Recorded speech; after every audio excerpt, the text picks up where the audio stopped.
시청자 여러분 안녕하십니까? 7시 뉴스 제주 시작합니다. 추자도 동쪽 해역 풍력발전 사업자가 그린 수소 생산 사업도 검토하고 있지만 정작 추자 주민들은 이 내용을 모르고 있습니다. 실제 수소 생산 사업이 이뤄지면 제주도의 권한 행사가 제한될 것으로 보인다는 분석도 나옵니다. 첫 소식 신익환 기자입니다. 추자도 동쪽 해역에 추진되고 있는 1.5기가와트 규모의 해상 풍력 사업. 사업 소개서상 민간업체는 일안으로 발전 사업 허가를, 이안으로는 그린 수소 생산을 검토하고 있습니다.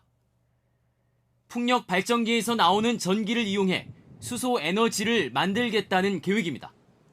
하지만 정작 대부분의 추자도 주민들은 이 업체의 수소 에너지 생산 계획을 구체적으로 알지 못하고 있었습니다.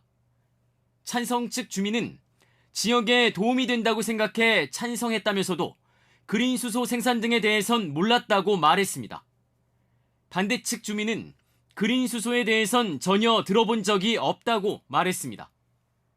추자도 주민들은 해상풍력 발전 사업으로만 알고 있는 것이기 때문에 사전에 받았던 주민 동의는 무효가 될 수 있습니다.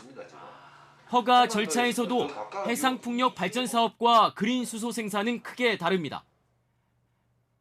해상풍력 발전 사업의 경우 사업자가 발전 사업 허가와 환경 영향 평가 등의 절차를 거쳐야 합니다.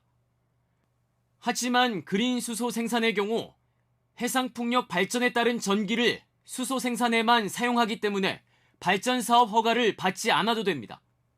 대신 해상과 육상에 설치하는 수소 생산 충전 시설에 대한 공유 수면 점사용 허가와 고압가스 저장 시설 허가 등은 받아야 합니다. 허가 절차가 달라 제주도의 권한 행사도 제한적일 수밖에 없습니다. 현행 제주특별법에는 재생에너지 가운데 풍력 발전에 따른 전기 사업에 대해서만 도지사가 권한을 행사할 수 있기 때문입니다.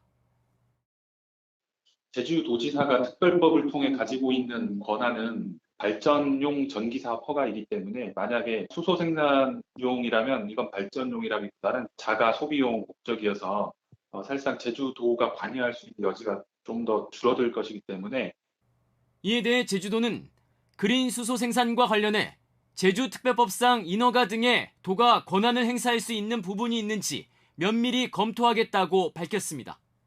KBS 뉴스 신익환입니다.